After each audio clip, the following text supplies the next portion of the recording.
which is why, again, I lean slightly more towards Yala's build, that of course has the Argent Dragon thrown in there as well. But I still just think very strong against aggro, very strong against control, and for both these players will be a boon for them in this lineup. Honestly, whoever loses the first match, I think will still be in a reasonable spot to get a win with it, especially Glory, who has the possibility to line it up into bloodyface's more aggressive decks left over. Quick note, I don't know how Glory manages to still look so fresh. He has been up in the same time zone as I have, around 12 midnight to now 7 or 8 a.m.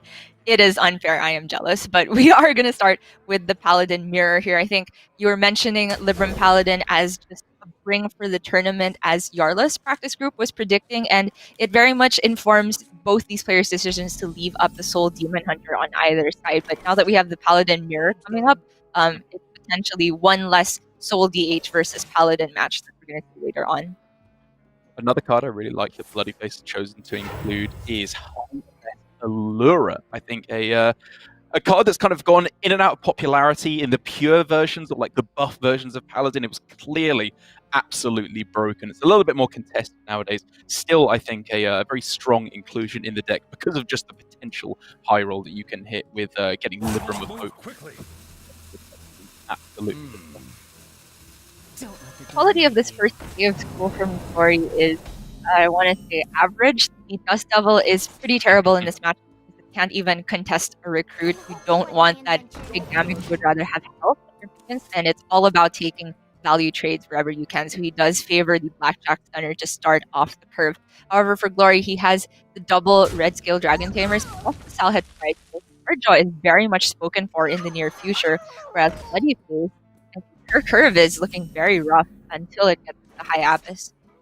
Yeah, it's looking a little... Yeah, it was looking, I should say, a little rough at the start of this game.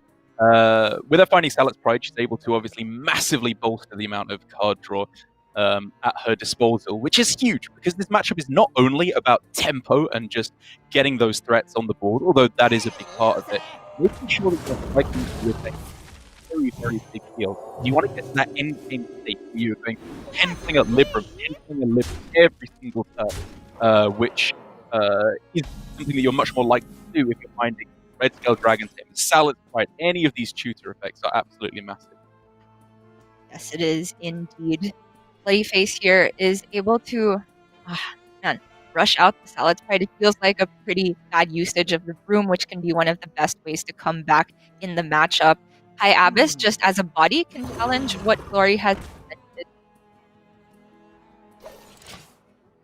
Could also just be the Sallet's Pride without the Broom and just put together more of those cheap minions and then try and swing back with a better Broom turn in the near future. Yeah, and I think that that's a really good recognition from Bloodyface, because you have to realize that it's not a deck that has to be ahead on tempo from the get-go. This is a little bit more to it than say Highlander Hunter or some of the old decks that out like very, very drastically with just the single Lord Barrow plus Broom in hand. Bloodyface can destroy any board that Glory develops at any point in the game. So it's really just about making sure that she has that reactivity, which is why I like holding onto the broomstick there rather than tempoing it out unnecessarily. For Glory, the Pen Flinger also able to be bounced back by using Stall, and because, like you mentioned, Lord Barrow is that Glory will be thinking about not overextending too much, and the shape of his hand allows him to just curve out with a decent threat for turn 5, followed by turn 6. Both of those 4/6s, a nice shape to continually take value trades should one of them stick. Bit of a rough spot now, though, for Bloodyface, because if she decides to clear this board now with Barov, she knows 100% for a fact that at the very least, there's going to be a Amber Watcher on the other side as a reasonable refill, and she'll be afraid, of course, of like Aldor Truthseeker coming down, any of these big minions that could really start to push against, because she wants to make sure that she has a clear turn going into turn 6 as much as possible, but it's not really necessarily that easy to maneuver that. True. If she is feeling a bit more adventurous, maybe there's room for just Amber Watcher and Stall and try and bait Glory into extending even more and then go for the big Barrow of Clear. But if Glory is very careful, it could be that ends up taking more damage on the back because of it. But the problem with the barrel play is that she still doesn't end up ahead on board. It's not a swing, it's just a parity clear, and any redevelopment from Glory puts bloodyface back in the same problem. So I do like that she ends up on the Amber Watcher. Yeah, I think it's probably correct, but it's just this is the benefit of Glory's dominant early game. He is able to take value trades, keep getting himself in situations where he can play out his big threats, dictate everything. And while there are big board sweeps in the form of barrel, there's no pyromancer for bloodyface's deck. There's no consecration either, which she really struggles to deal with these low health minions in play. Unless you want to start going pen flingers on everything, which is a lot of mana to eat up in these early turns. Well, with the draw of the Aldor Attendant, that's a cheap minion that bloodyface can use as the target for Hand of Adal if this is going to be at least a partial pen flinger turn. The rest of the mana, though, feels very awkward. There's a couple of ways I'm looking at also this. had that option of doing Amber Watcher last turn to go back up on the Blackjack Stunner, but I like the discipline, just making sure that he already knows that the sword is threatening enough to warrant clear for Buddy. Bigger threats in hand. I think in the end, bloodyface is pretty great. She ended up on Hammer of the Naru, because then even if you're leaving up a 3-1 on the other side, you're getting a 6-6 in play, getting a weapon in play, which is actually quite a big deal to start swinging it every single turn. Whereas I guess the big upside of this line is you get a 3-5, which is a very respectable body to fight back against this. And it does mean we're kind of entering that equilibrium that I was talking about, where neither player has run away with the game, and it's just a scramble to try and get ahead on board and make sure that you're finding that pen flinger state where you can just deliver lethal damage. This could be the game changer, though, the fact that Glory has now picked up the Libram of Hope at the top end. He has this Aldor Truthseeker to make it even cheaper. The problem is the shape of the Aldor Librarian at the moment is kind of difficult to deal with, so maybe he even just ignores it. Just take a full turn of Libram discounts instead. It's definitely where my head is at. With no brooms in hand, he can't side or anything like that.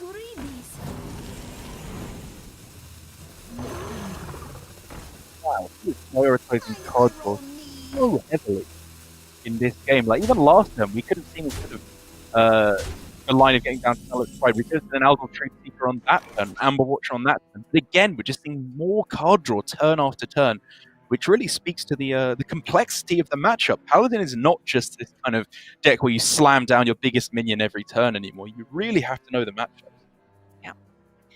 Glory is, of course, aware of the pen flingers that bloodyface has currently, both of them in hand. So he knows that the Sallet's Pride and the Loot Hoarder, at the very least, can get cleaned up by those. But by virtue of just even these small 3 health minions, even though they're not that much pressure, sticking for turn after turn, because bloodyface doesn't want to commit one of the bigger board clears onto them, Glory is already seeing this as good enough of an advantage. If he can maintain this incremental pressure, then he is winning. Bloodyface is going to take this opportunity to swing that advantage now. This is definitely the first play I saw. And I was wondering if there was anything that you could go for with like Allura and Hand of Adal to try and hit one of the good spells. But this is just like a standard good play that you can go for it, to swing the board, start getting that advantage, and, as you think, stop that chip damage that Glory is pushing turn after turn. Yeah, bloodyface with the second Hammer of Naru in her hand also probably just wants to start getting through the card, to start converting that second copy that she runs for Glory only runs one into an actual card. Well, Glory got what he supposedly wanted, which is an absolute butt ton of card draw. Now, of course, he needs to do something with it. What was the grand plan here of going with these small minions turn after turn, rather than getting these big meaty threats down? Because as far as I'm seeing it, the upshot is now behind on board quite significantly. Yep, I think the plan was hope to have drawn one Libram of Wisdom at least by this point to start leveraging those players into actual value-based advantage. That pickup of Hammer of the Naru is very clutch, though. Yeah, I think I probably like holding the room, but Sailor. I know you can rush in the 6-6 here, but that doesn't feel like it's getting you that much of an advantage. There's just the other side then. I wonder if hand space ever starts to become an issue in the near future, because I think that Dust Devil is just taking up a hand space at this point. Glory cannot afford to overload himself for almost any point of the game in the near future.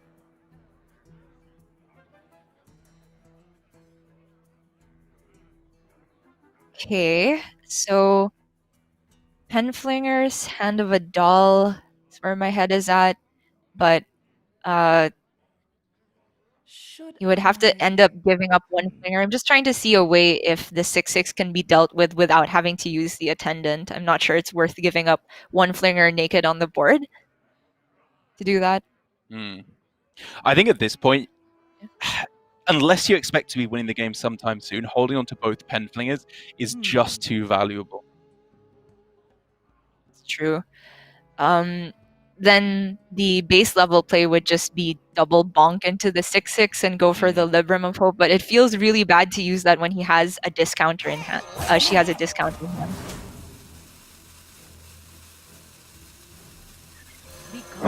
I have Blur. I mean, it got a lot worse.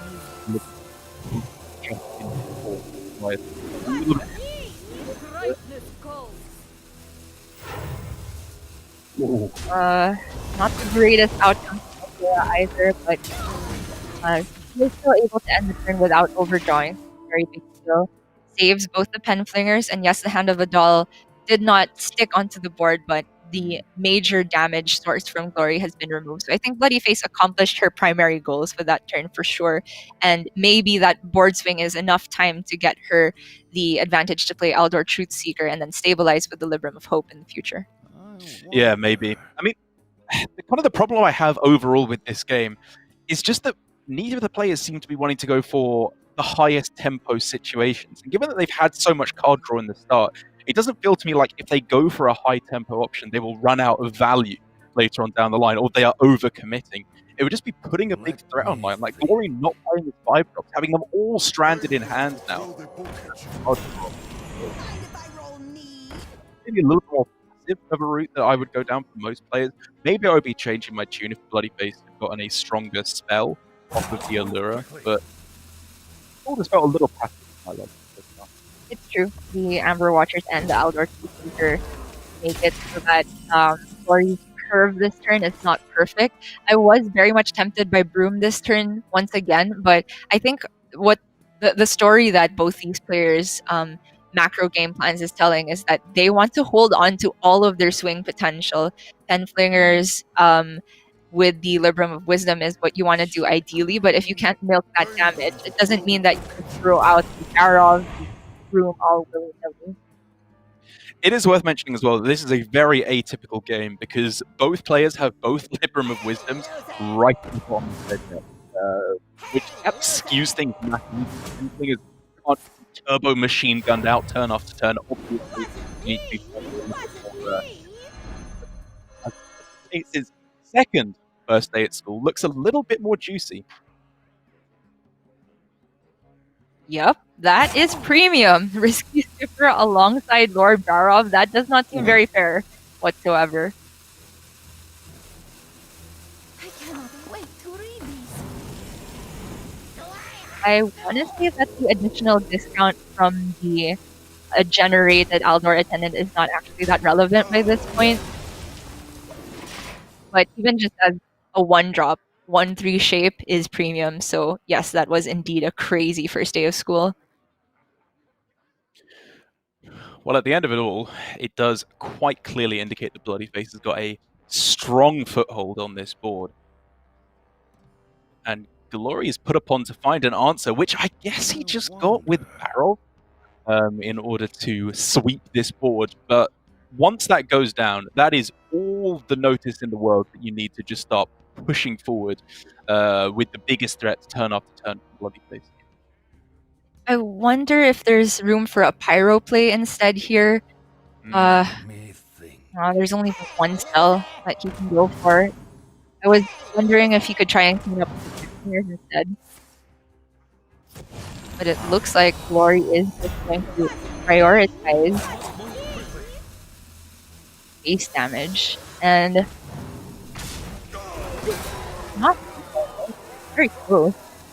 It's getting there. It's definitely getting there. And I think Glory doesn't have a hard read at all on Libram of Hope not in his hand because it's there. But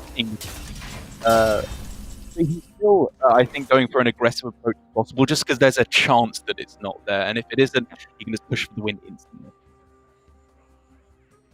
This type of line is also, I think, from Glory, kind of recognizing that he doesn't have the win condition of playing for value because he hasn't hit those Librams of Wisdom. So by going all face here, it incentivizes Bloody Face to clear and still end with a big board advantage, and then Glory can use the next turn to clear, and hopefully by then, from his perspective, he's drawn into a blessing, a Libram of Wisdom.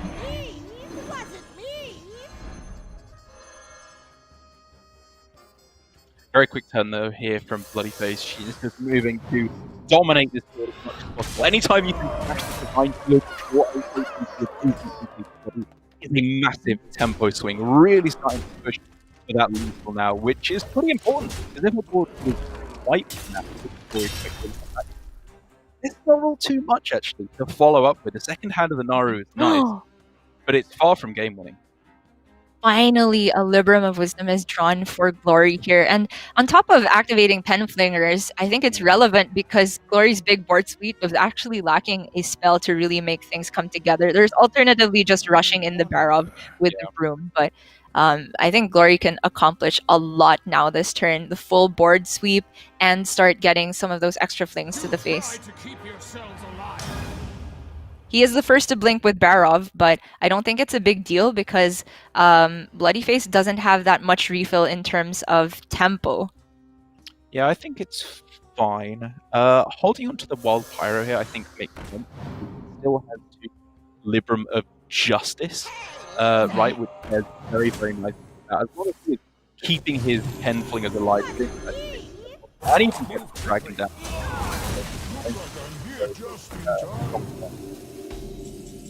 Yeah, very cleanly played here. Gets the maximum amount of threats on board. Finally, Bloody Face gets her first Libram of Wisdom as well. And so it could be that she leaves up the Amber Watcher on the other side and favors instead just Hammer of Naru and puts a taunt in the way of it.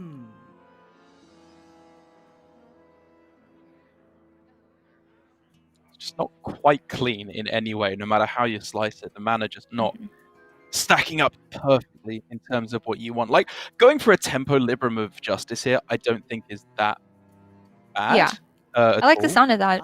It protects the 6/6 Hammer of Naru best as possible, and you get to fit in one more fling.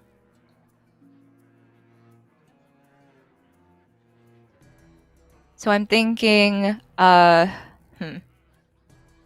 you start with the Libram of Justice, you can double Penflinger the two minions and then go for the Hammer of Naru and then Blessing on the Hammer of Naru. Wow, it's a big commitment.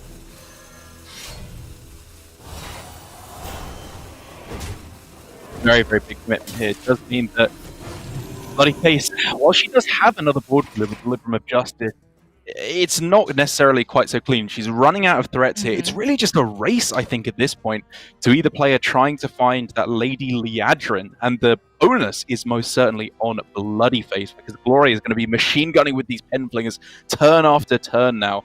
I guess the only real saving grace for Bloody Face is that she has such a dominant board lead at this point. Glory is going to be struggling to even clear this off while he gets all those Penflingers put through.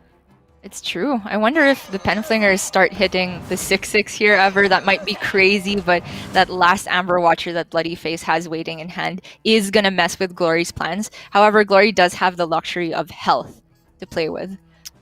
If the Amber Watcher that it was hovering over is going to be the target for the Librams of Wisdom, though, he will be wasting a little bit of his health in the long term. There are a couple of ways to look at this with Glory. Could have been a Pyro plus Libram of Wisdom turn, like Penflingers still bounce back up into your hand, even if they're killed off by the Wild Pyro, which would have killed off the Barov and squished up a little bit more at the very least. but in the end, just putting forward the biggest threat on board that he can, whilst, of course, still threatening that lethal, forcing bloodyface to find some healing, which thankfully she has in the form of Amber Watcher, if not the Libram of Hopes quite yet. Mm-hmm. And so if bloodyface wants to preserve the 6/6 completely, she can just go for the Barov trade plus the weapon tank and then heal back up. True. It's a bit scary, but she manages to fit in also Aldor Truthseeker, if that's the turn, and use the free blessing, Libram of Wisdom on the 6/6. Oh, that's true. Such good mana utilization, isn't it? But at the same time, taking 6 damage, even if you're healing back up, you know, you are getting so dangerously close to dying to those penflingers. And so there's a world where the penflingers are used to deal the balance of damage after the Barov trades in the Amber Watcher instead to deal. But then I think it would involve bloodyface using a tempo Libram of Justice anyway. Wow, looks like she's gonna ignore the 6/8 altogether. Okay, Libram of Justice instead. So I think she came to the right conclusion that if you are going to deal with the Amber Watcher, it's better to do so with the Libram of Justice instead of trading the Barov. Looks like I'm here just in time. Mana isn't that clean, but the amount of tempo she gets is insane from this, and Glory has already pulled the trigger on Barov. Oh, that's so clutch. That draw. Such a big draw. The penflinger dealt with. The taunts gotten through. These penflingers on Glory's side can just go face, face, face, face, demanding an answer from bloodyface pretty much on this very next turn for her to have any chance of doing this match. Yep. I was wondering if there was room for any cute play by, you know, leveraging bloodyface's own Barov to proc the Libram of Justice instead of Pyromancer, but it would involve having to expend one of your penflingers onto the Barov. So I think it's fine to toss the Pyro anyway. The Pyro doesn't do very much when you don't have Libram of Justice to begin with. It wasn't me. Must move quickly. Yep. Morphling's Face, Libram of Justice.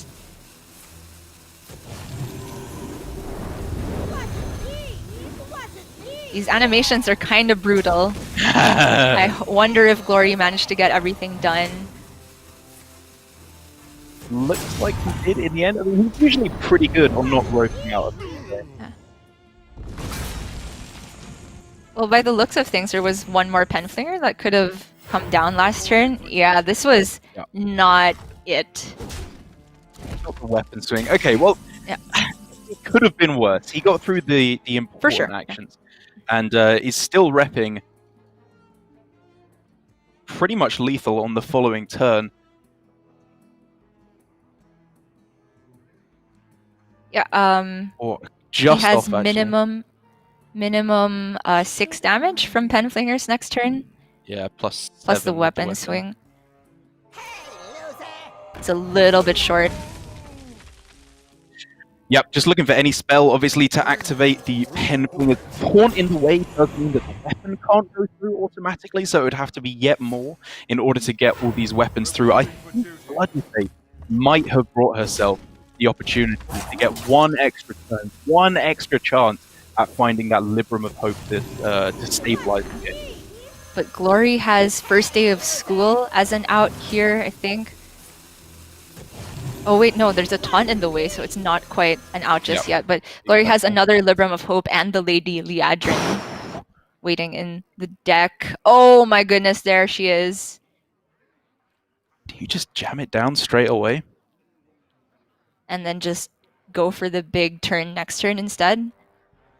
I honestly don't even know. I mean, I'm kind of at the point where you just go Dust Devil and then just play a bunch of buffs on it and hope that it can get there with all the damage.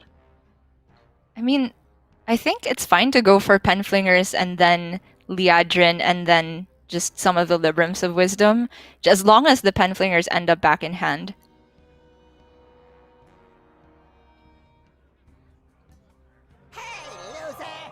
From Bloodyface's side, Glory is most worried about, of course, Bloodyface's own Lady Liadrin and also the second Libram of Hope. It's kind of spooky, actually, how similar the way these two players' decks were arranged in this game. That's right.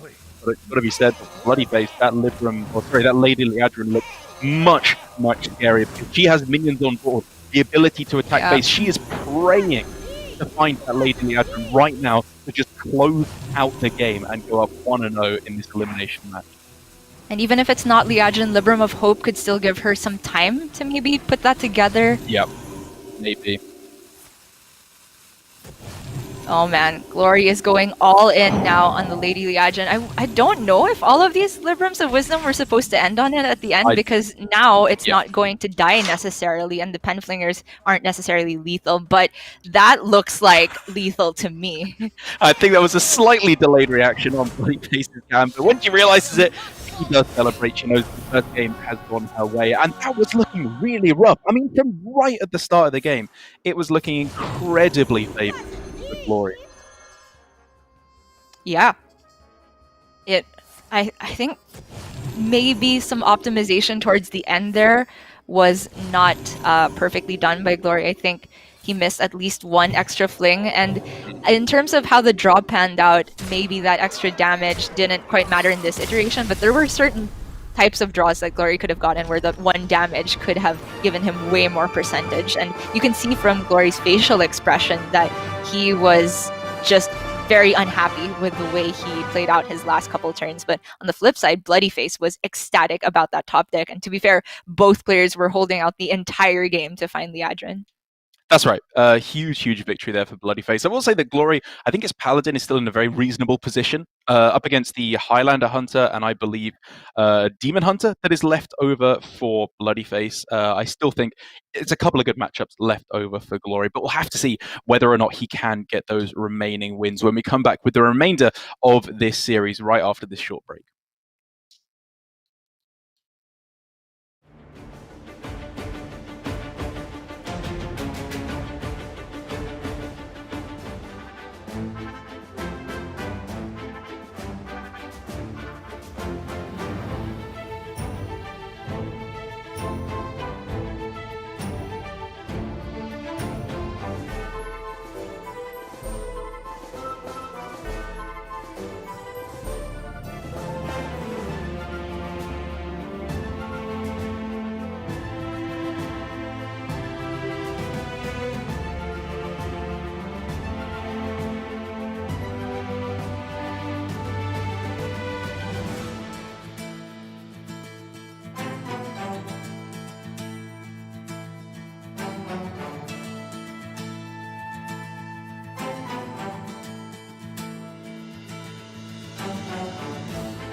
Hello, everybody. Welcome back to the Hearthstone World Championships of 2020. I want to apologize for the technical difficulties. TJ and I are here to cover while we sort some of those things out. In the meantime, we're going to be picking up right where we left off with bloodyface getting her first victory over Glory and her first win. Glory's still searching for his first win of the World Championships.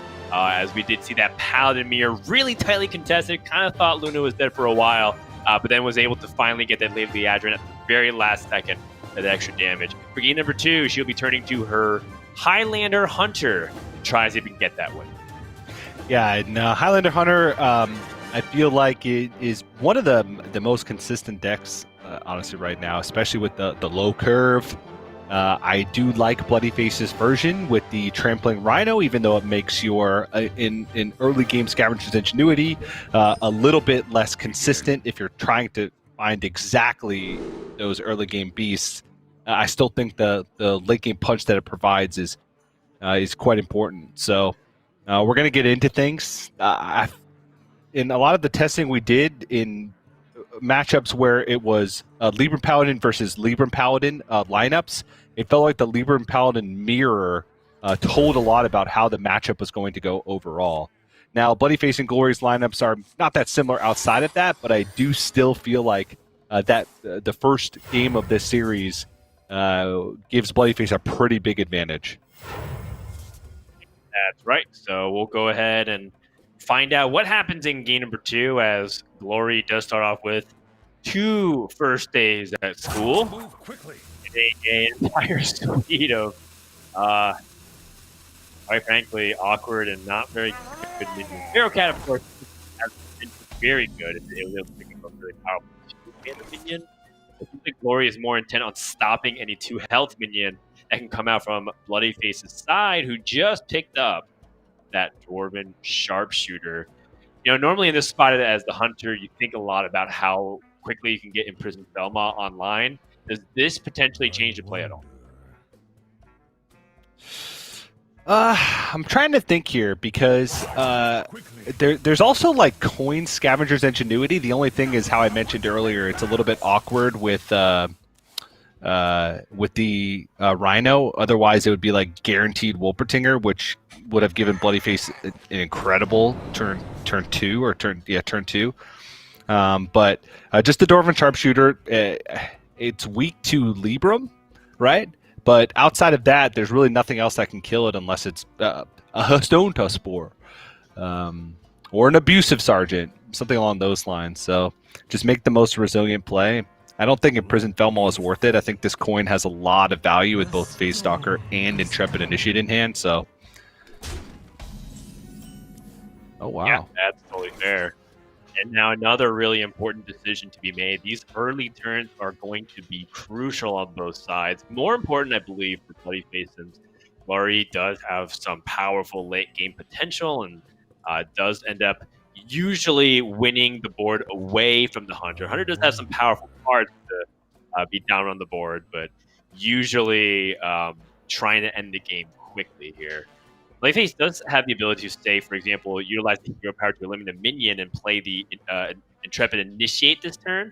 But I was also thinking about, again, how long do we want to wait for this Imprisoned Velma? So I think this is the kind of dynamic that Bloodyface what you were describing, which was the fact that the secrets often are very powerful against the board-based deck because they have to trade in order to get to their position.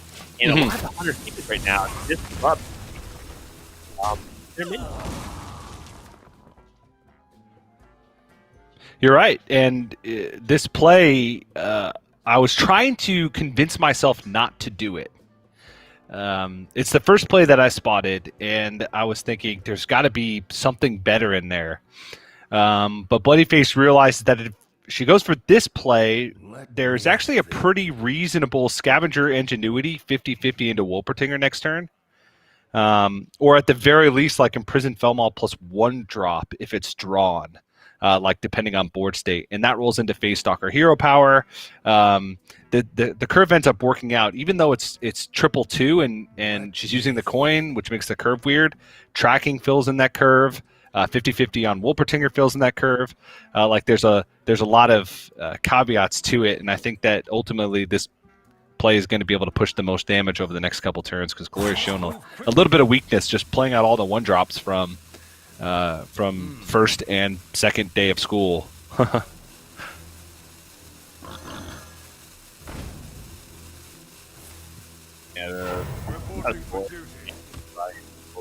See how unhappy Glory is to be going back to school 8 in a row. Very relatable. Bloodyface, of course, not having the convenient access to a clean 3-mana play, as you were alluding to. But, well, you know, this is one of those things where proper decision making can end up translating to a lot of damage, or improper choice of how you build the early game could end up leading to you trading constantly and not really getting a lot of damage on the board. Trampling Rhino. I've talked so much about how I like the Trampling Rhino version, but I feel like every time I say it, there's a crucial situation that happens in the game where a Wolpertinger drawn from the Scavenger's Ingenuity would completely blow out the game. And I feel like that's one of them. Like, she went for the play that's like, okay, if I get 2 3-3s, there's no way that a Paladin can come back from like Phase Stalker Hero Power. But the one upside to this is that Bloodyface's mid game is going to be incredibly powerful. Rinling's Rifle picked up, Trampling Rhino as a 7/7, Zephyrus already in hand. So any opening that Glory gives, if there's any weak turn, I mean, this game's going to snowball out of control with this type of Hunter hand for Bloodyface, I feel. Right, and weak turn it is. Glory didn't have anything except the Lever of Wisdom to trade up. Now Bloodyface thinking about that Face Stalker or the Rinling Rifle. Both set up secrets, both set up a opportunity to slightly turn the tides of the board state. But Bloodyface, if he swings Rinling's Rifle, I'm not necessarily sure what kind of secrets he'd be looking for immediately. And it does kind of change a lot depending on what ends up being offered. Freezing Trap, for example, is a very weak secret currently onto the board. And there's one that could be pulled from the deck when you hero power with Face Stalker. At the same time, like Rinling's Rifle, a little bit more expensive to get it set up. The dynamic is definitely on Bloodyface's mind. Looks at the turn for it. The hero power, and I think that's just to help make sure that she's increasing the quality of her draws, put additional pressure onto Glory. If Glory ends up having an Elder True Seeker and a Libram, risk creating even more problems through cards like Pack Tactics. And it is Pack Tactics. Pack Tactics is the secrets that's pulled, so this is quite difficult. Honestly, Aldor True Seeker, and let's take a look at. There's Freezing, Pack Tactics, Snake. Oh yeah, we casted this earlier, and it's just the 3 secret. So yeah. Still one of them through. If both of those Face Stalkers quite disastrous. Yeah, honestly, I like this play from Glory. Just dealing with one of the secrets right away, even though you're getting another secret pulled out. That Pack Tactics, the longer you ignore it, the longer it's going to come back to bite you. Either way, you're leaving a Face Stalker on the board. Either way, you're letting another secret pulled out. So this is kind of a nice little clever way. Right. Now, Bloodyface does have the 7/7 Trampling Rhino. So she just play that, forego the secret usage, take great control of the board, push another 3 damage. Again, this is where kind of this more powerful mid-game package comes in, where... Right. Bloodyface just has all the options in the world and some of the most powerful cards in her hand already. Yeah, Glory has to use most powerful removal options in the form of the Lord Barov. And if Glory, wants to Penflinger again, he's going to be floating another Mana Crystal, which is really annoying. He did get some information that Bloodyface, wasn't really in a rush to hero power, so maybe he feels like he could get away with not having to Penfling and instead could develop a little bit more onto the board here. But I'm still feeling like you want to deal with this Face Stalker. Just reduce the options of the Hunter to not let them play slow.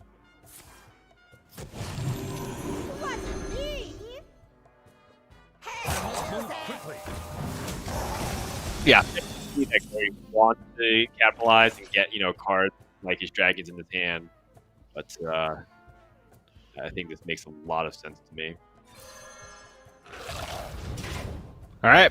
Let's get rid of this Penflinger. That's pretty pesky.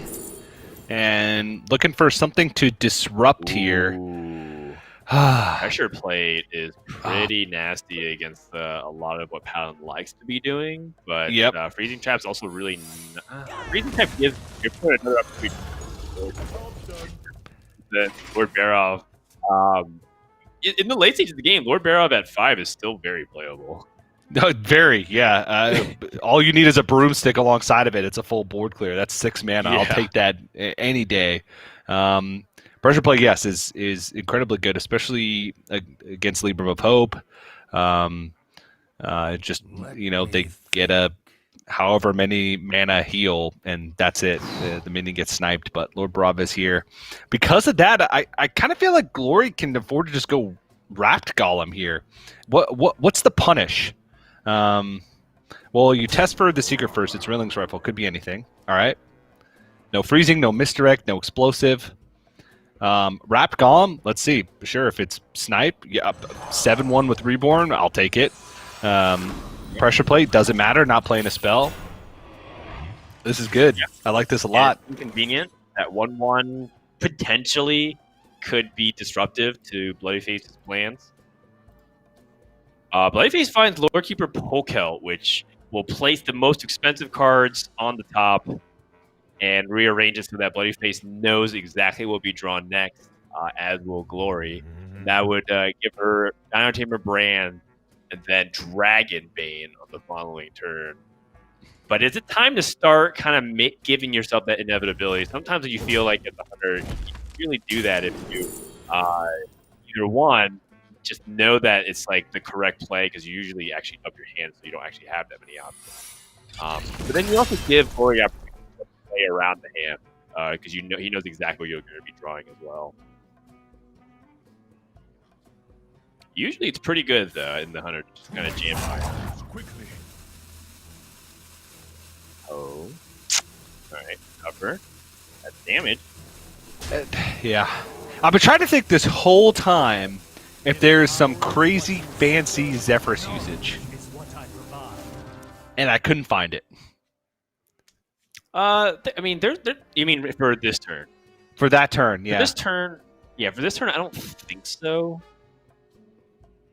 Yeah, but oh well, it's in the past now. So now with Lorekeeper Polecat Blade, there's kind of one thing to do here, and that's go face and hope that there's not too much healing along the way. So back ordering, trying to activate beforehand. Very smart from Glory. Yeah, this is good, solid. Well,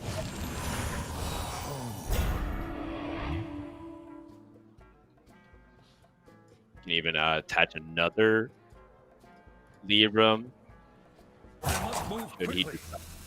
He does have the Dino Tamer Brand coming in next turn, and Glory knows that even if Bloodyface already has it in hand, it's head for a couple of Dragon Bane. And this is good.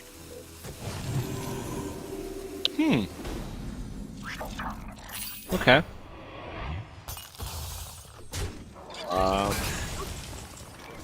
Why it would be better on the Wrapped Golem, but I mean, as long as he played it, I think is what I wanted. Yep. Yeah.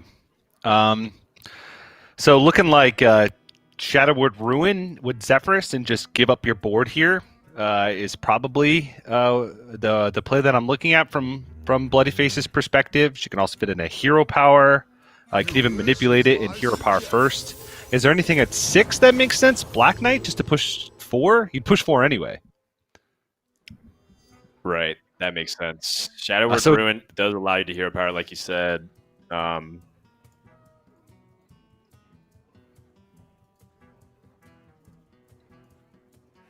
Black Knight puts a 4/5 onto the board, which is kind of nice as well. And your opponent already used Lord Barov, so they have fewer removal tools, and you get to keep your off. Ooh, I like this actually. Playing a bigger wide board, so that way Glory has to use either finding a way to clear a lot of this, or just playing Libram Pope. Yes, that's the benefit of not manipulating for the Shadowwood Ruin. You also get to see a little bit more options. Maybe you miss something that you weren't thinking of. Black Knight's better or something along those lines.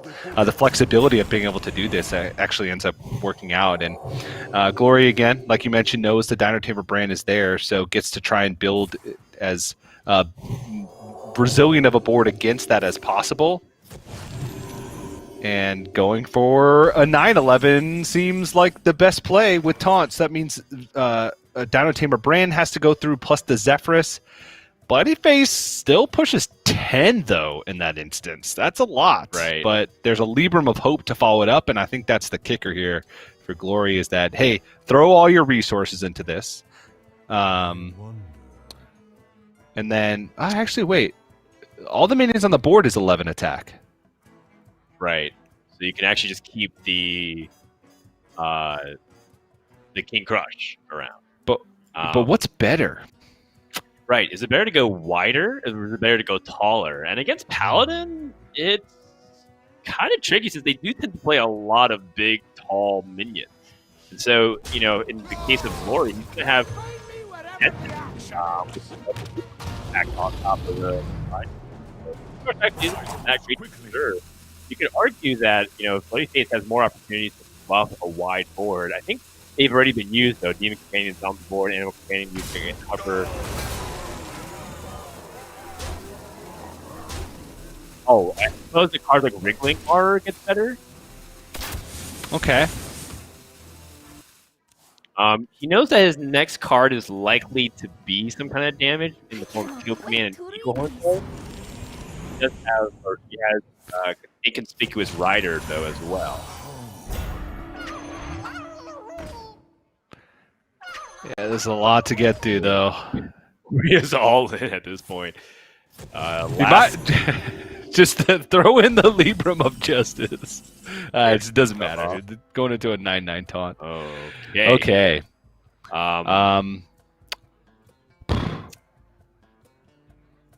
So you can bump in one of the Wolfen Tingers first, and then Dragonbane Hero Power, and then evaluate.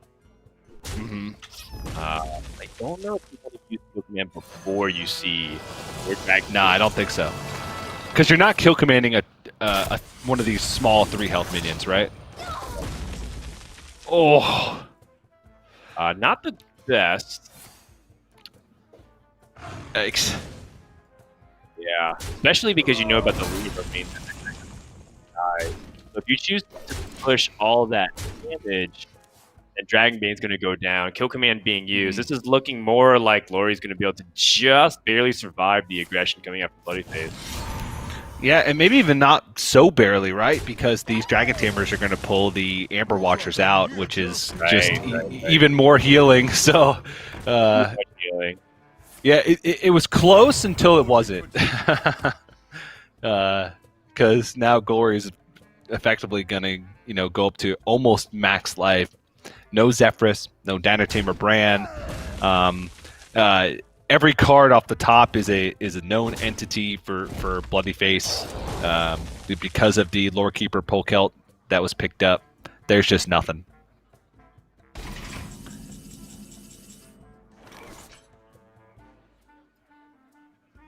Inconspicuous Rider, the last 3 mana cards. So I'm putting 2 in the deck as well. So bloodyface's next draw, guaranteed at this point, and Glory finds the other Amber Watcher naturally. Okay. So Dragon Tamer doesn't get it. No.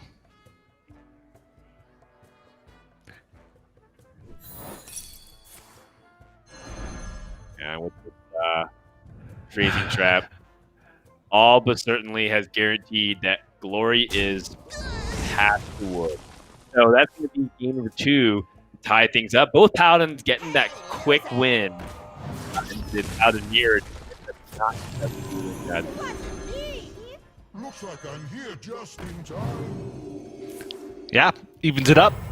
And now we're down to sort of the unique decks in the matchup, which would be since bloodyface had the Shaman band away and Glory had the Warrior band away.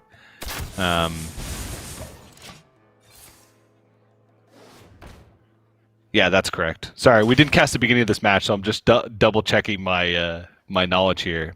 It means the decks that are left in the series are actually no. Both players have Demon Hunter left because of these bans. So it's Demon Hunter Rogue versus Demon Hunter Hunter from bloodyface's perspective.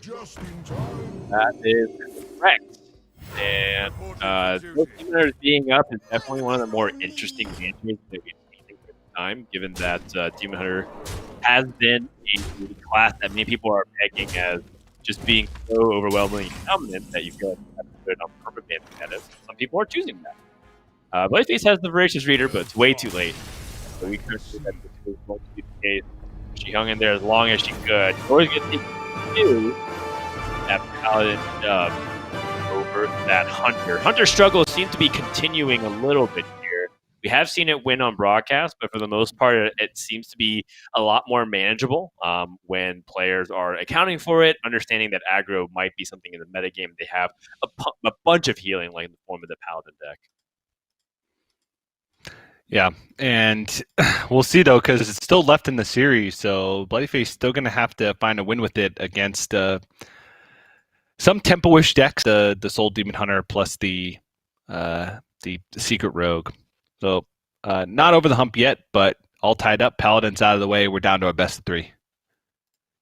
All right, so with that, we're going to take a brief second to check in on some things, and then when we come back, we're going to have game number 3 between Bloodyface and Glory here in the Hearthstone World Championships of 2020.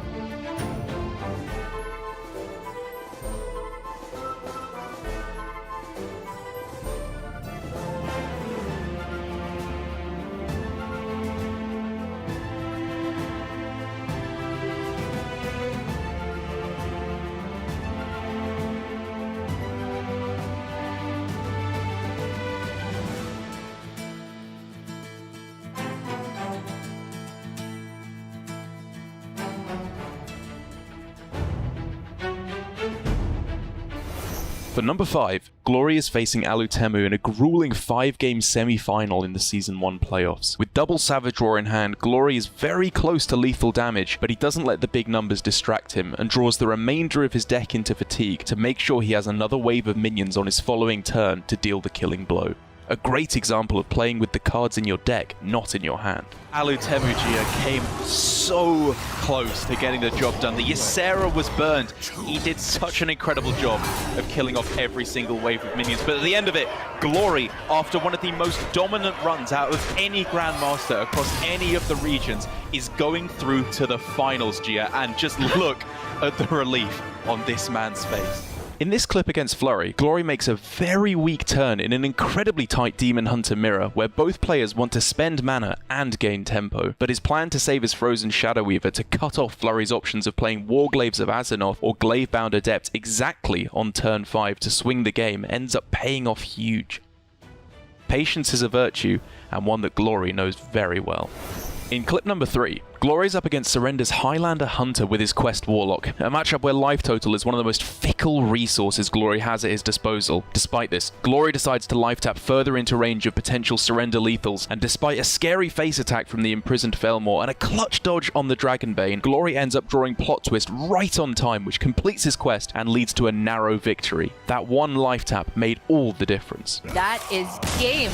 Glory equalizes it in the unfavorable. In clip 2, Glory and Surrender are battling in a Game 5 for all the marbles in the Season 1 finals.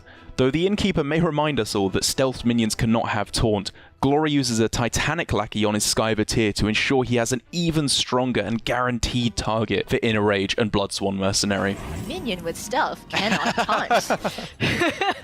Thanks, Innkeeper. Though this game was incredibly close in the end, the additional tempo and mana that this play generated were enough for Glory to deal the final blow with Grommash Hellscream and book his spot at the World Championship. Surrender does fall down, and Glory is our representative from Asia Pacific going to the World Championships later this year. In our number 1 clip, Glory is facing a difficult puzzle that Shadow Jeweler Hanar has created with a tree of various secrets. Glory decides to hold back his minions to play around the possibility of Freezing Trap, specifically for going potential cards drawn from Twilight Runner. And as we learned earlier, Glory knows the value of patience. He keeps his Twilight Runner stealthed all the way until he's able to activate Freezing Trap with Speaker Ghidra and use his Twilight Runner to deal the 5 damage he needs to win the game. Well played.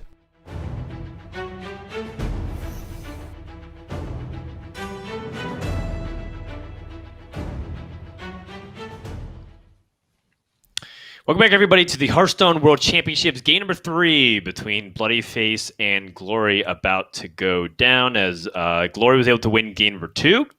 And we will be turning soon to either the Demon Hunter or Rogue on Glory's side, or the Demon Hunter and the Hunter on bloodyface's side.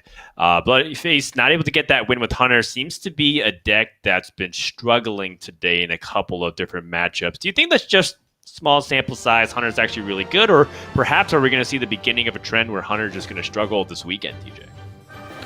I think it depends on the lineup, right? Hunter is a very known quantity. It doesn't have every single start that it has. You could map out, right? Unlike say a deck like Evolved Shaman, where there's so many explosive turns that can happen that it's almost impossible to keep track of it. So I think at times, and this is going to sound weird, Highlander Hunter just seems too fair, I guess. But the benefit of having a deck like that is it's pretty consistent, especially a low curve Highlander Hunter like this. It's always going to apply pressure early.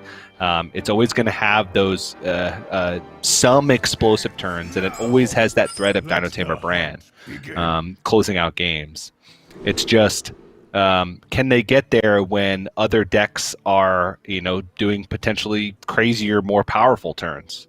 And that's kind of the big question. I do think it's, right around that between 48 and 52% matchups, where some of the other decks in the field are, floating between 40 and 60, so they're more volatile. And I think we're just seeing the 48 end right now. Yep, I definitely feel like that could also be the case as well. So let's go ahead and get into the second game here, as first card's already been played. A couple of 1-3s hitting the board, and now bloodyface once more introduced that early Imprisoned Felmaw. Back-to-back games having the Dwarven Sharpshooter into Imprisoned Felmaw. See if it ends up being the choice of play here on 2. And, Glory with one of his patented decks of playing Soul Demon Hunter. It's a deck that he's climbed with very effectively on ladder. It's a deck that he also has done well with in Grandmasters. So see if he's able to use this to get that edge against the Highlander Hunter, which is a pretty even matchup on paper based on some of that data. But we'll see if any of these specific deck lists have that edge.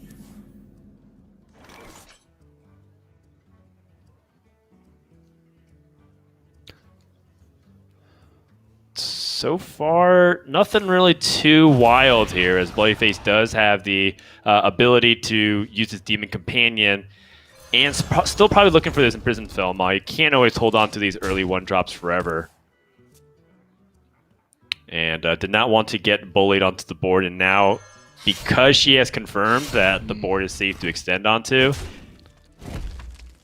able to play that. This is kind of a weird opening from both players, honestly.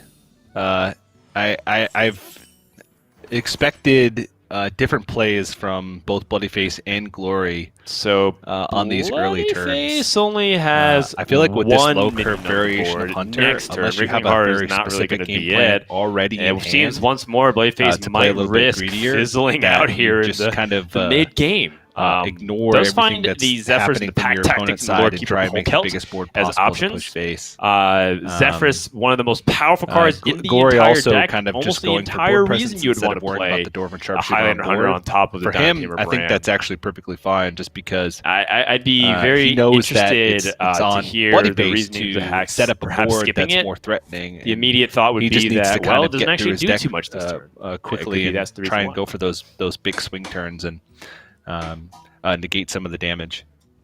Quickly.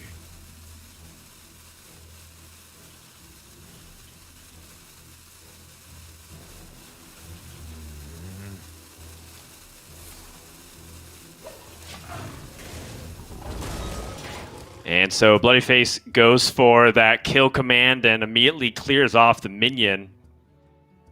So, bloodyface choosing to pass over the Lord Keeper Polkelt and the Pack Tactics makes a lot of sense, as Zephrys is one of the defining cards you want to build your deck around. given that it is a Highlander deck, this and Dino Brand are two of the most important cards. Otherwise, you might as well just play a 2-of deck if you're not going to include them. And then from Glory's perspective, picking up a Marrow Slicer, one of those really important key cards. He already does have the Soul Jailer shuffling his Soul Fragments into play, but a little bit awkward because his turn, he doesn't want to exactly swing with the Tsudraki Warblades, but he doesn't want to do nothing either. And this is a really awkward scenario. It might even just be, oh, geez, it's pass. Okay.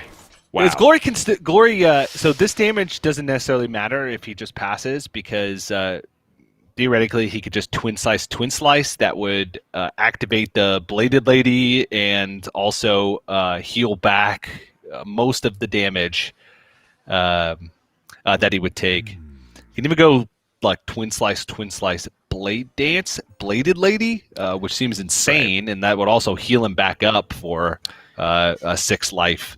Clear the board, develop a 6/6, and heal. I mean, that sounds fantastic. There's a pretty interesting opportunity for bloodyface to manipulate Zephyrus to give weapon destruction. You can use it to get a 1-mana Corsair to remove the final charge from Glory's Eldraki Warblade. Okay. But you kind of want to force that, and I'm wondering if it's like Snake Trap Zephyrus into weapon destruction, or is it simply just Rinling's Rifle just to set it up because it's the most expensive and opens up plays for the following turn? One or the other, I'd say. Yeah, we could see that the weapon destruction would be pretty brutal here for Glory, but from Bloodyface's perspective, it was just like a pass to turn. Yes, she might be expecting a swing turn, but not enough of one to where using such a key card as Zephyrus would be worthwhile. Right. Rinling's Rifle, like you said, more expensive. The investment, the secret could be just as disruptive from Bloodyface's perspective. So can't blame her for making this play, even though if that Corsair did come down, that would have been pretty devastating for Glory, I'd say. Yeah, I mean, this is definitely what Glory wants, to go for a decisive swing like this. That's why Bloodyface even picked that Snake Trap, just to make sure to deal with a Bladed Lady if that situation arose. Dragonbane. Ooh.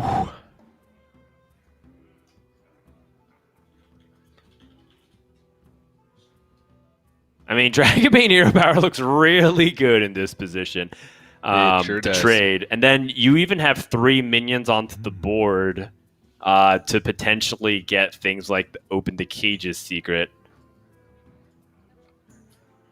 I guess in Bloodyface's mind, she has to also consider what Glory can do to counterplay. But with no weapon equipped, Blade Dance is going to be less likely for Glory to clear, because he also just used his Twin Slices. There's an Open the Cage.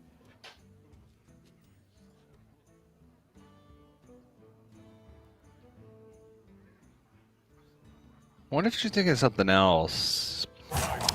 Yeah, so Freezing Trap can stop a second Bladed Lady attempt. Pressure Plate, Pressure Plate is actually kind of fairly hard to activate, so there's a lot of potential disruption just because it forces Glory to hedge around a couple of things.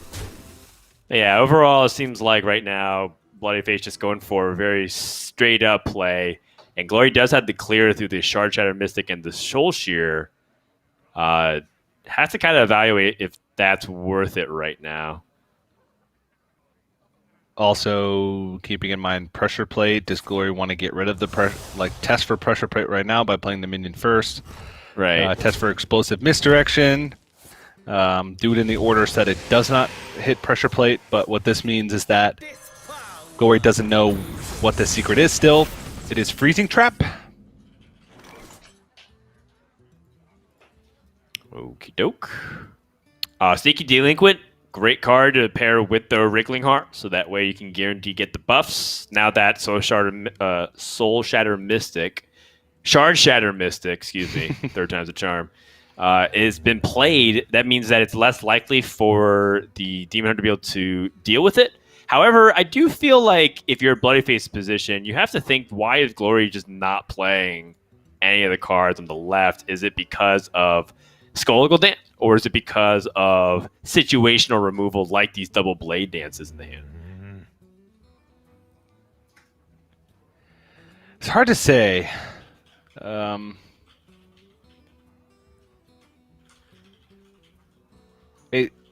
this point, for Bloodyface, it is so hard to piece together Your wish is my suggestion. like the most likely chance to win. Zephyrs for 5. Okay. Does she want to offers protect the Earth freezing Elemental? trap? Yeah.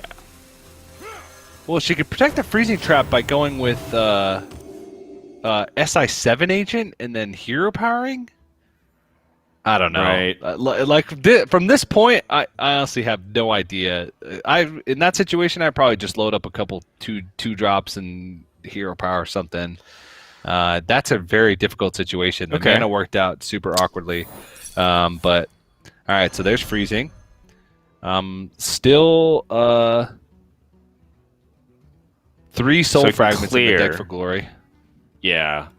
Soul Shear and the Mystic again is one option. Glory could also go for Blade Dance with the Marrow Slicer and kill off everything. But just gonna take the safe route, eliminate the Temple Enforcer. I think Bloodyface didn't want the overload off the Earth Elemental is what made her choose that Temple Enforcer at the end. It's possible, yeah. Right. Out of those options, I probably would have gone for SI7 agent and killed the Shard Shatter Mystic, fit in a hero power, and then you still have a freezing trap that that Glory has to test for. That plays obviously weaker to the second Shard Shatter Mystic. It's weak to Blade Dance. But I felt like both ways were weak to everything. By letting the freezing trap sit there and spreading out this health, you knew that there was going to be a second Shard Shatter Mystic. So all it would take from Glory's perspective would be to have any type of extra damage to be able to remove the board. So that's a very difficult situation. It is an incredibly awkward hand on a odd numbered mana. To utilize Zephyrus, and now this is a race, right? Bloodyface has seen the lifesteal weapon, just load up the board, play the 2s, probably Snake Trap, and actually no, just play the Intrepid Initiate because you saw Shard Shatter Mystic. Not even a hero power, okay. All in on cards. Yeah, this, I think, once more complicates things from Glory, unless I'm mixing up my secrets with the Ridling's Rifle that was played earlier. But there's still a possibility that this could be pack tactics, if I recall correctly. And so that kind of dynamic might trip up Glory slightly with how Blade Dance could work. But Glory also just has the guaranteed clear through Marrow Slicers and the Blade Dances. I think the pack tactics was used. Okay. Well, then in that case, yeah, so Glory pack should tactics is know gone. what So it freezing is trap then. is still in the deck. So this is either Snake or freezing from Glory's perspective. Copy that. But still, it makes things a little bit awkward because maybe Glory doesn't want this to pop back.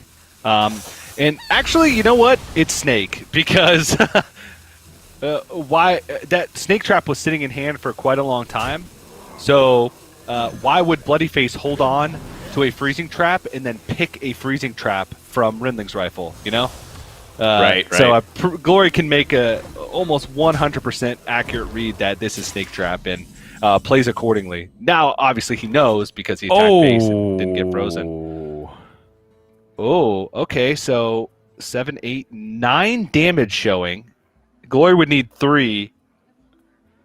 Let's count if Bloodyface goes face, she can put Glory down to lowest 4.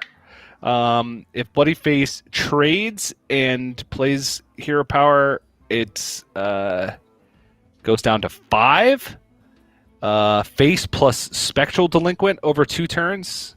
That is 15. So yeah, it's Dino Tamer brand Spectral Delinquent is the 2-turn lethal setup, but then your Glory would only need 3 damage. Right. 3 is a little bit awkward. Demon Hunter tends to work in like intervals of 2 until they find, the Soul Shard Lapidary.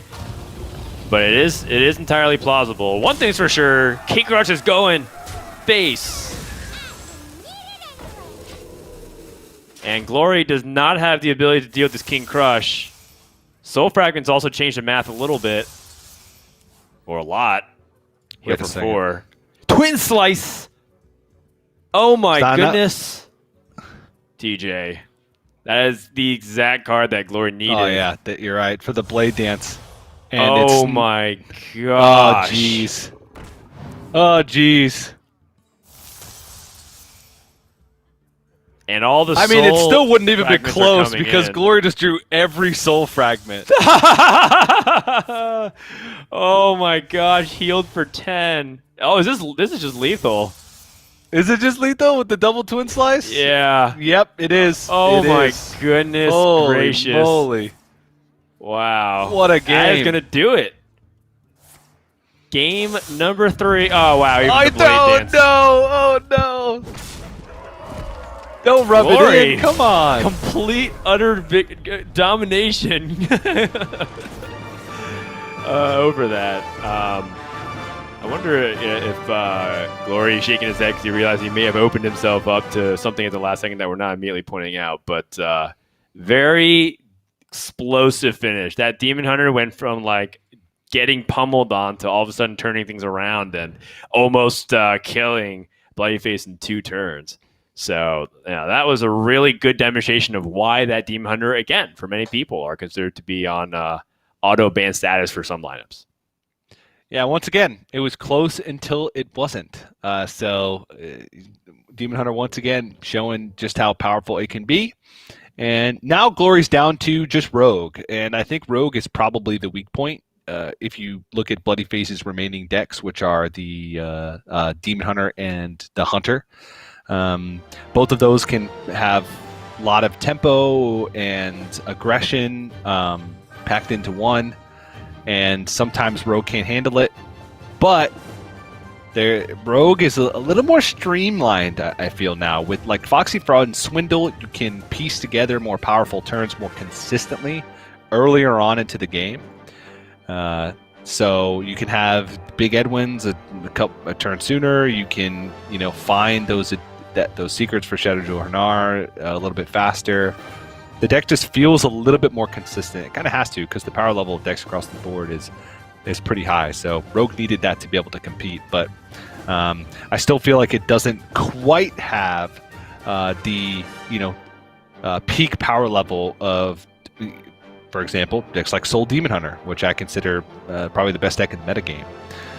But those 14-14 Edwin Van Cleefs on turn 3, those will win just about anything. Very much so. Now it's Bloodyface's turn to go ahead and jam that Demon Hunter, and it's exactly the setup that we were kind of talking about, where Demon Hunters might just get their win. Paladins just might get their win. It comes down to Rogue versus Hunter. The difference in unique decks could potentially be what ends up separating it. But that's a hurdle that first has to be cleared, assuming that Glory's Rogue is able to, or rather Bloodyface is able to defeat Glory's Rogue. And we're going to go into game number 4. Glory starts off with actually quite a handful of potential. When you have Questing Adventure and Foxy Fraud and Preparation, like these are some really powerful combinations, but they also don't really go together. So you usually choose one side or the other. In this case, Glory is going to go ahead and ditch the right side and instead get Edwin Van Cleef with Foxy Glory. Fraud. Oh my goodness. TJ, this could be a quick game number 4. Bloodyface needs Consume Magic. Yes. Yesterday. Yes. This is turn 2. Oh jeez. Turn 2 is going to be quite insane. Oh man. And there's Dirty Tricks. That's even better than the Eviscerate because that gives Glory the opportunity to refill the hand in the event this Van Cleave situation goes wrong. Yeah. So, and also, I've seen people mess up the combo too. They go like Foxy Fraud, Prep, Eviscerate, and then their Edwin all of a sudden costs 3 again. Yes, I have seen that. And so, Eviscerate's not the ideal, but Dirty Tricks is the ideal. So, there's the 10-10. Okay. That Blade Dance might actually be really nice because Bloodyface doesn't have Myth mana to do everything next turn. I was thinking about like preemptively striking the Edwin, putting it down to 6 life, then trying to find a way to clear it. But this looks tough still.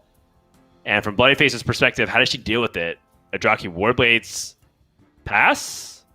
And hope that you can try to kill it next turn? Aldraki Warblades hit the Edwin. Next turn, Twin Slice Relentless Pursuit hit the Edwin. Oh, gosh.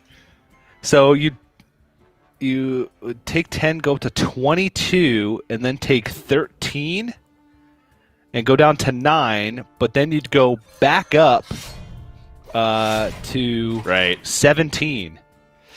Oh! Okay, but the good news... Oh, wow. Oh, my goodness. Glory just picked up Swindle. Oh, he did the 2-drop! He did the TJ Sanders. Ah!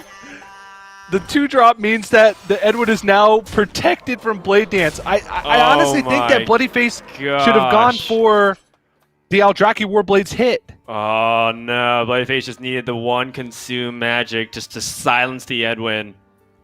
There's still a chance. It's the mana feeder Panthara, but if not... that is death on the spot. So Bloodyface has to go for this Blade Dance and hope that she hits Edwin Van Cleave. Or she can still go for the Relentless Pursuit as you were talking about. Relentless Pursuit doesn't work. Well, I mean, it does. It doesn't clear it off effectively. Yeah, I think at this point, she has to go Blade Dance and...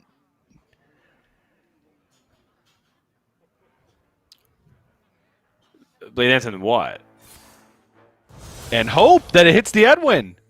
Yeah, and then kill the Edwin with the Warblades. Okay. Hits the Edwin. Does not clear off the Foxy Fraud, so extra minions stay on the board. Glory has 9 damage to the Eviscerate, 10 to the Dagger.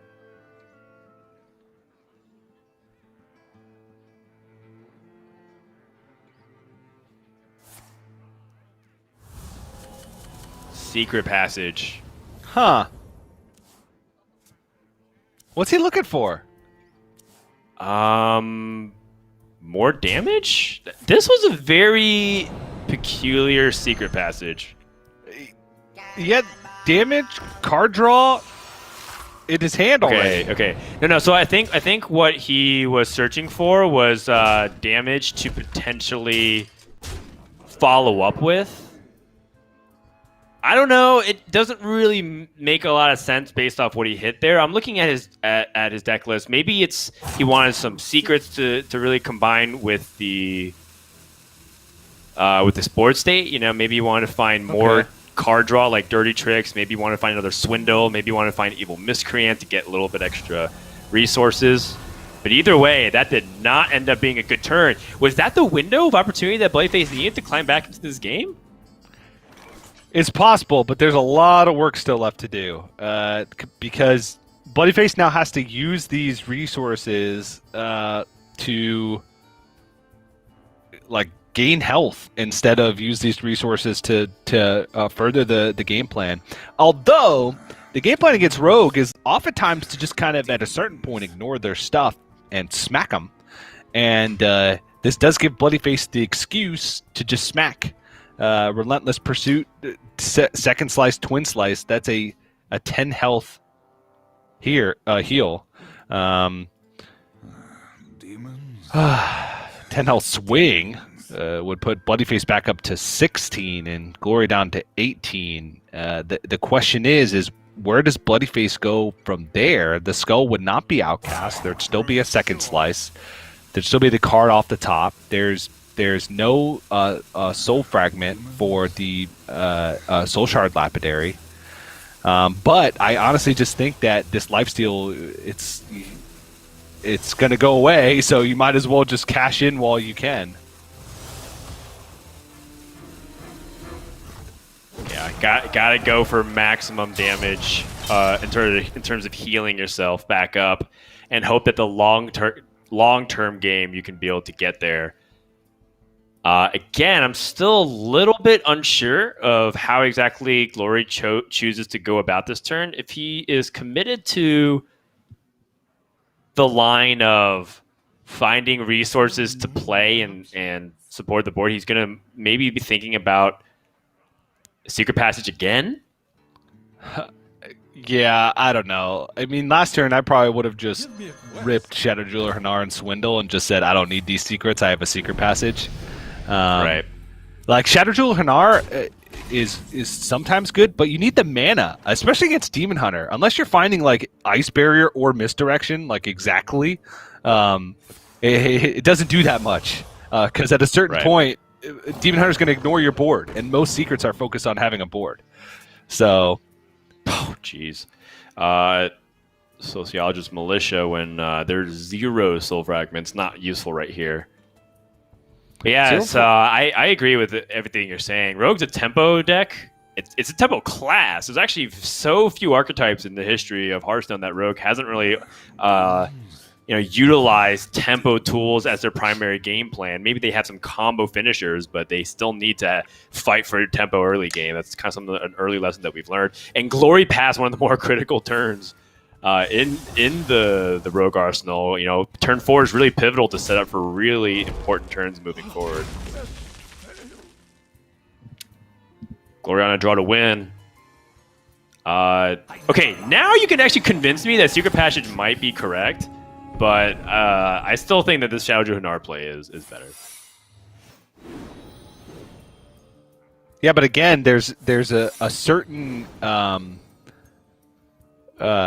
there's only a certain length you can go with Shadow Jewel Hanar secrets. It's not advancing Glory's game plan of trying to push aggressively, right? It's trying to disrupt Bloodyface, which I guess in some senses is the same thing.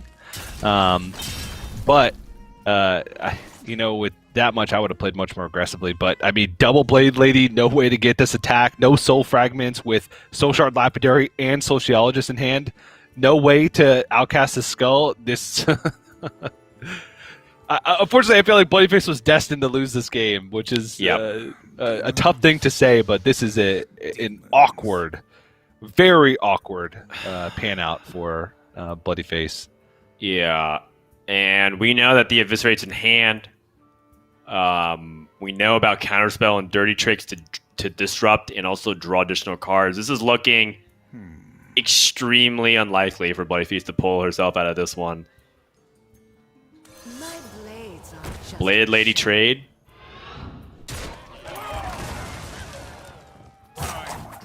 Desperate times calls for desperate measures. That's going to be That's it. going to do it. Glory is going to be able to eviscerate his way to a victory, barring any kind of catastrophic misclicks.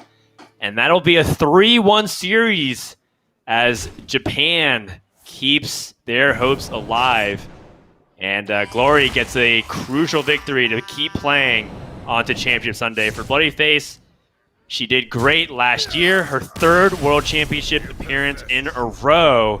Last time ending in 2nd place, but this time looks like she's going to be eliminated in group stages as Glory will advance to play in the decider match tomorrow for Group A. Yeah, I mean, you still have to commend Bloodyface, right? As you mentioned, 3 World Championships in a row.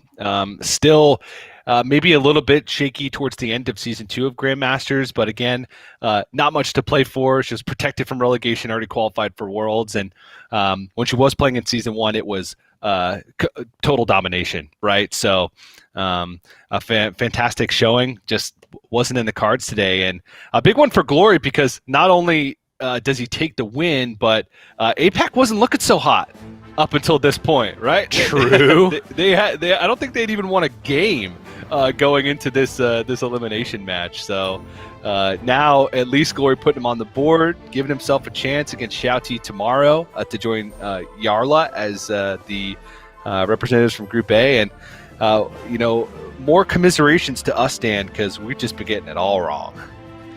Very much so.